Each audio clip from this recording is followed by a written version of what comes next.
President Kassym-Jomart Tokayev, together with his counterparts from Central Asian countries and Azerbaijan, took part in the 7th Consultative Meeting of the Heads of State. At the Congress Center, he was welcomed by the Uzbek leader Shavkat Mirziyoyev.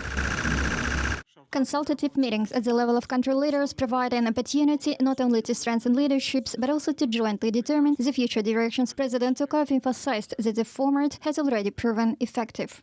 Достигнутая общими усилиями внутренняя сплоченность региона открывает перед нашими странами. The region's internal cohesion achieved through joint efforts opens broad horizons for development and international cooperation for our countries. Leading states recognize the region's important role in global processes. Against this backdrop, interest in the Central Asia Plus format is growing. This year clearly demonstrates that, given the recent summits with key international partners. In my view, the main goals of such a partnership are to strengthen regional stability and create conditions for sustainable progress, ensuring the well-being and prosperity of our countries and peoples. Благополучия и достатка наших стран и народов.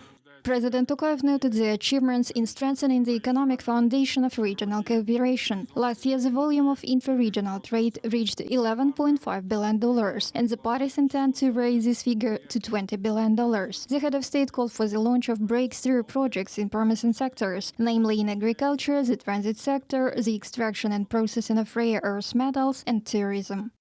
Наше государство обладает значительными, но пока недостаточно изученными запасами.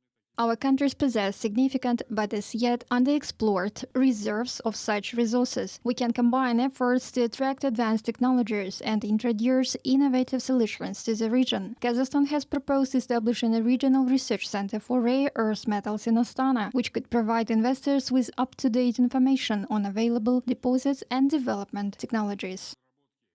The water issue was also addressed. The head of state proposed coordinating the water strategies of the region's countries and scaling up best practices in water conservation, and in the long term, developing a Central Asian Framework Convention on water use. This would establish unified principles for working with water resources and reduce the risk of disagreements. President Tokayev proposed giving the consultative meetings a more strategic character. He believes that the Council of National Coordinators should not only monitor the implementation of agreements, but also shape the region's long-term development directions. Next year, the chairmanship of the Consultative Meeting of Heads of State will pass to Turkmenistan. In 2026, it will take place in a new permanent format, Central Asia plus Azerbaijan.